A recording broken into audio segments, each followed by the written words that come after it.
Bularczyk. I'm CIO at FIEGE, and I've joined FIEGE 7 months ago. I was in the automotive industry, and when Lobster asked me, would it be, or could you provide a keynote to our conference? I said, yeah, sure.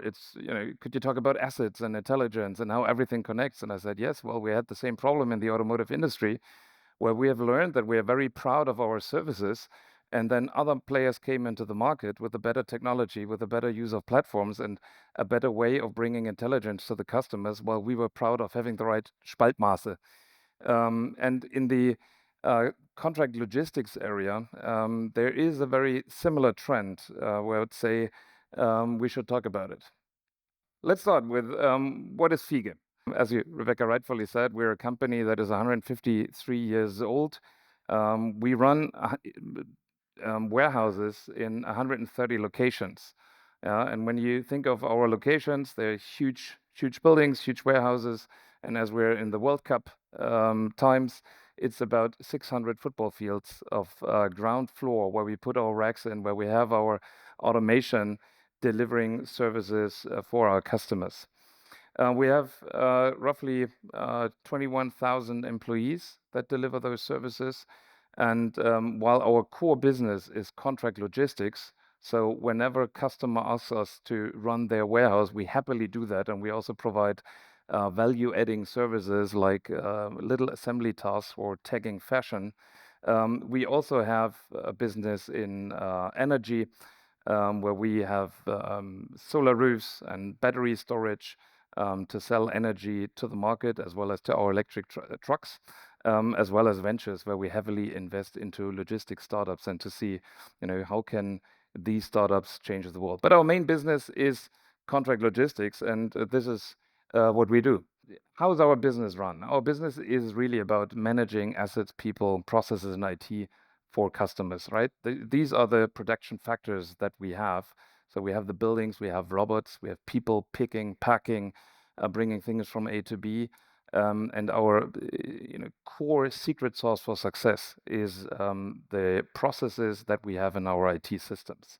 And all of that together really delivers the value to our customers. And then because we talk a lot about technology, and I'm from the IT space, I can tell that the colleagues before me, but also now, have been heavily changing our IT landscape and optimizing it, integrating it for value and efficiency, because there was always not enough budget to do the right things. But the next month, and this is about my presentation, the next month will really decide if we start building intelligence on the application landscape, on the data that we have, or if we lose our competitive edge. Because if others are more capable of running our robots, delivering our processes on the right technology, then yeah, we still have our people, and that's good for our people, but then it's a totally different story. So this presentation is about why that value is shifting from dealing with the assets and really move up the stack in order to have the competitive edge to our competitors. And so what's happening? The asset in itself becomes commodity. The space that we provide in our warehouses, the hours that are delivered by our people, all of that is comparable. You can buy that. That's all standard. The integration and the judgment that we would like to have, this is on the top of the value stack, really the difference that comes when we do our job right. The problem here is that the transparency that is over the racks, the metal, the people, the hours, makes us comparable to the other players in the market, and our customers can really decide on standardized prices. So our margin erodes, and this is where we still want to earn our money, right? So the most valuable thing in our warehouse is really the data and how we integrate the data in the best possible way. So talking about the value contribution by layer, when we think of assets, if we sell the assets and how we deal with our assets, we're more or less a cost center to our customers. We're transparent, but we're interchangeable. When we go into integration and bring all the data sources together and deliver that to our customers, we can create dashboards And that's probably the foundation for efficiencies that's happening on the customer side. But once we start delivering intelligence, the judgment and the action, we are in control of what's going to happen, and we can provide services to our customers so that they make the right decisions, and that creates the stickiness that the customers stays with us. And if we do that, that's really delivering the value that we would like to have as the best contract logistics player in the market. Now, that's easily said. It's difficult to do, but we could end the presentation here and just say, okay, start integrating all those systems, bring in AI, and the story is done. The problem is that we don't have the time because the market is also changing. From a market perspective, we see that the contract logistics market is not really growing anymore. We talk about 3 to 4%, and it is not the more volume that's coming in. There are not more goods being shipped. It's really about the technology because it's about the data and the transparency that you give to your customers. So it's really the digital maturity that you have in order to be more efficient and to grow within this market. Now, the technology that we use is also changing. I mean, you can read it on the news every day. There's a new model on the market. We can see a lot about the robots. So in the end, the two things, the market that is changing, the technology that are changing, are coming all together. And I think it's no surprise the robot market is growing. You can argue, is it in a couple of years 2 times as many as we have right now? Is it 10 times? Depends on the study that you read. But one thing is very clear, those robots will come. Do they look like humanoids? My personal opinion, that will still take a while because there are still a lot of difficulties to tackle. But stationary robots will help us in the very near future, and they will come more and more. Amazon already deployed 1 million of robots, and they are 75% more efficient than humans. And for the e-commerce business, which is still growing, and the way that the e-commerce business is changing, we need to have those robots in place in order to cope with our business. I mean, e-commerce as you know it today, and e-commerce as it's happening tomorrow through social commerce, is really also changing the way how we do our logistics business. Because on social commerce like TikTok, Instagram, where people buy in their pajamas at night, that one bottle of cosmetics, that one shirt that they need, is really high volume at the beginning of a campaign, and then it really goes down. So that volume can only be done by efficient robots that we have in our warehouses, and that will significantly change. Then we have labor shortage. In many places of the world, we have difficulties having the workforce in our warehouses doing this work every day, picking, packing, heavy goods that need to be brought from A to B. Robots will help us to get better there as well. And then there's also resilience. Humans tend to get sick. They need to sleep. They have breaks. Robots can work all day long. So there's a huge market building up there. And the question is, what do we do with that? Do we build those robots ourselves? Probably not. We'll buy them from the market. And I'll get back to that point a little bit later. Same is happening on the AI market. There's probably also no surprise. AI is everywhere. The question is, how fast will it come into our processes and applications so that it really makes a change? I mean, we've heard it today. We've heard it in other places. In many places, AI is still the chatbot. It's an assistant. Sometimes here and there, we see it in an application. This will grow significantly over the next 2 years, for sure. What's interesting here is that in more and more systems, we'll have autonomous judgment in those systems where people trust AI and decisions will flow through systems. While we're saying human is in the loop, it will get normal to let AI decide. We have it sometimes, we experience it ourselves. In the beginning, we had route planning, right? You wanted to get from A to B. You looked in the map and you said, this is the way that we want to go. Then navigation systems came. We started trusting them. Then they had different routes and options that they showed you. I don't know how you do it in your car, but in the beginning, I said, I want to be in control of the route. So I want to say okay or no. In the meanwhile, I just let the system find the best route. So I trust it. And this will also happen in a lot of systems.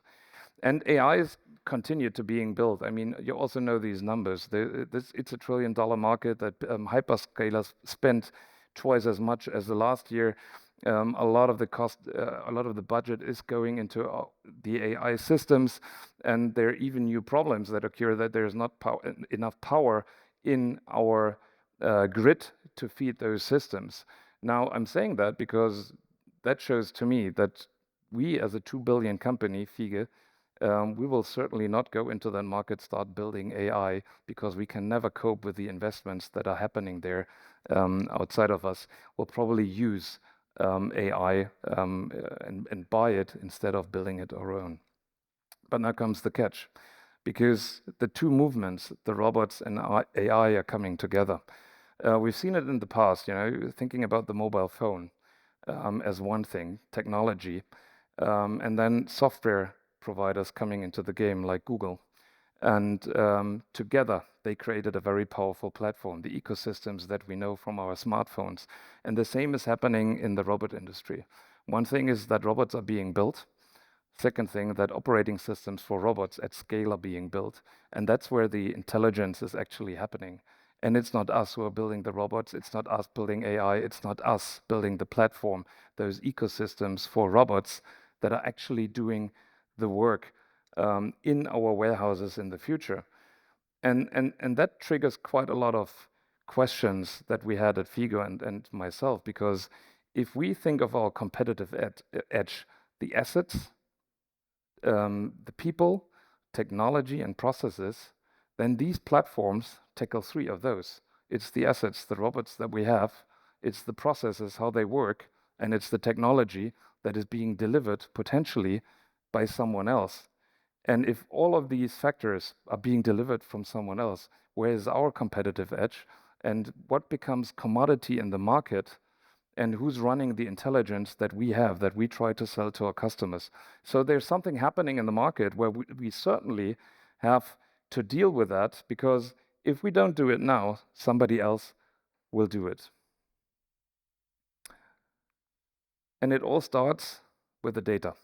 There is enough studies that show why AI projects are failing, right? It's you can see Gartner was saying only 5% are leaving the lab. They all fail because the data is not available that you need to run the intelligence. And this is very important to us, because if we say that AI and robots are potentially run by someone else, the only asset that we have is the data. So we have something in our hand which we can actually manage and steer in order to run the right tools. And this is why we have to get there. And then we look into our current application landscape. And I said it earlier, right? The last 20 years, we spent time on integration and being more efficient. But reality is we built thousands of interfaces. We had point-to-point logics. We have, customer solutions, because we had to do it because that customer is different. And we actually had very little reuse. And that left with a hyper-fragmented, highly fragmented, highly integrated, but certainly not intelligent platform. We have processes that run from A to B to C, but somehow every integration made us faster in today's problem, but created a problem into the future, because it's all scattered. And that architecture is certainly not AI ready with our own solution or with someone else's solution. Yeah. So we have spent a lot of money not doing the right things. Same view, or same topic, different view. What we've done then, when AI came up, we had our data created, we had our silos that we created in singular applications, and we tried to put AI on top of it and then act on something, like those assistants that we saw everywhere. And then a lot of people confuse this with real intelligence that we have in our system. The real magic happens when you really integrate those systems, have the data flows operationally across the boundaries, and then have AI in the middle also to create reproducible results, simulate how decisions are made, also in order to gain the trust that you want to have when you have decisions from your system. And when we talk about the logistics business, I'll come back to that later, We talk really about mass data, real time, that comes from every transaction, every pick, every parcel that's coming in is creating data. We need to build digital twins of our ecosystem, and all of that needs to fit together. And you can tell your organization, let's get there, let's integrate all the data, but for some reason it didn't work in the past, and also now it's not working. Somehow something is stuck in our organization. So the next thing is that we thought about how do we bring that architecture to life? And it's not a single department, a data and AI department somewhere in an organization who makes it happen. Yes, you need some central and some decentral teams that work on the same thing, but there's, you cannot federate chaos. You cannot not have a plan and then ask everyone to deliver in that frame. So you need to create some kind of frame, and you have a transformation team which helps you to get guidance, to get traction. But the knowledge of AI needs to be everywhere. Don't delegate transformation into one team who's doing the magic work. All of us need to be experts in AI. All of you need to know how to use it. Everyone should know, how to put data together to get real-time information. That is not something that you can delegate in a central team. What you should delegate into a central team is to create that common data model. We need to speak the same language. Although, we have a lot of systems with a lot of data, once we combine it, we find out that everything is different, and that a customer is not a customer, and that an address looks different in many markets. So that common data model and the understanding of the data, that needs to be known by everyone, and that needs to be governed. Otherwise, you will not be able to have good platforms in your company that you're able to run. And I'm talking about very few platforms. Not everyone should have their own platform. Then standards, infrastructure, security, that should be a given. And of course, you need some strategic funding. All of that doesn't happen by accident. You need money in order to get that flowing. Then on the outside side, so in the businesses, as I said, you need to have the understanding of AI, and you need to combine that with a domain-specific knowledge. Everyone is an expert in their field.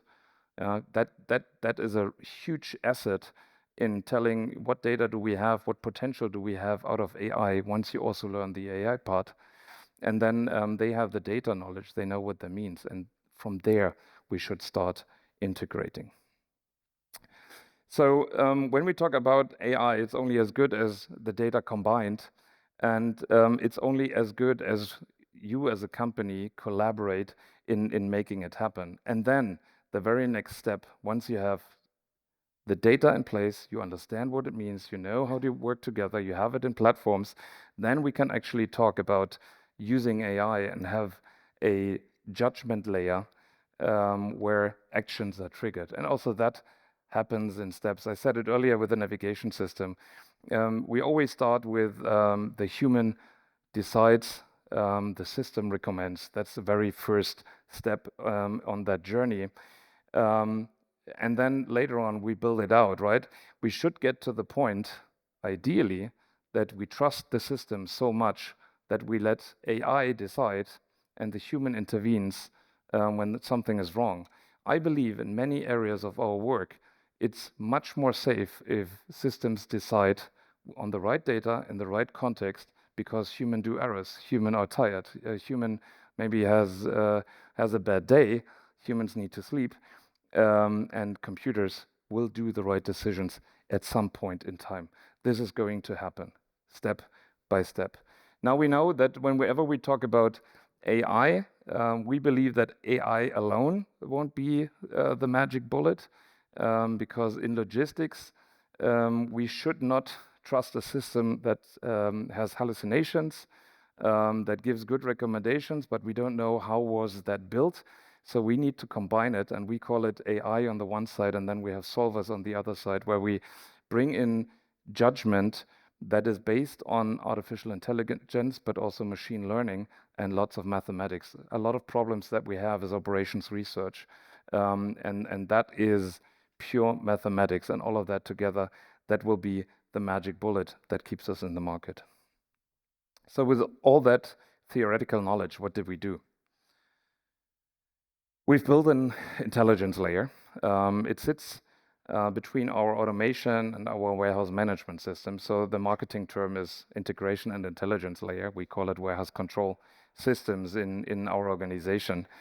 And it's very much about what I've talked about. This is where all the data comes together and where we make the right decisions and judgments where certain goods should go or where they should not go.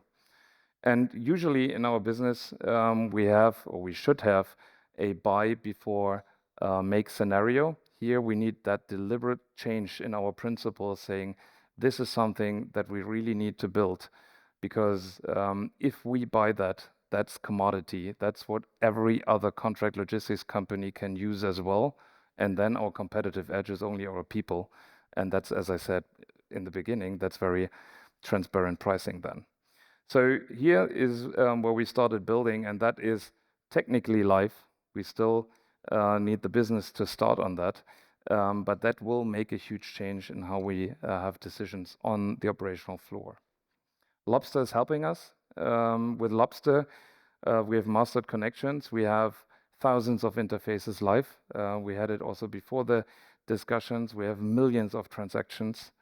We have 370 partners, and we are aiming for bringing them live. In my script says in just a couple of days, but what I've seen today with the automatic matching live, that's now only a couple of hours that you have to bring new partners live in order to get the data in. And there we have gigabytes, thousands of gigabytes of data available that we just need to use the right way in order to get the intelligence into our business model.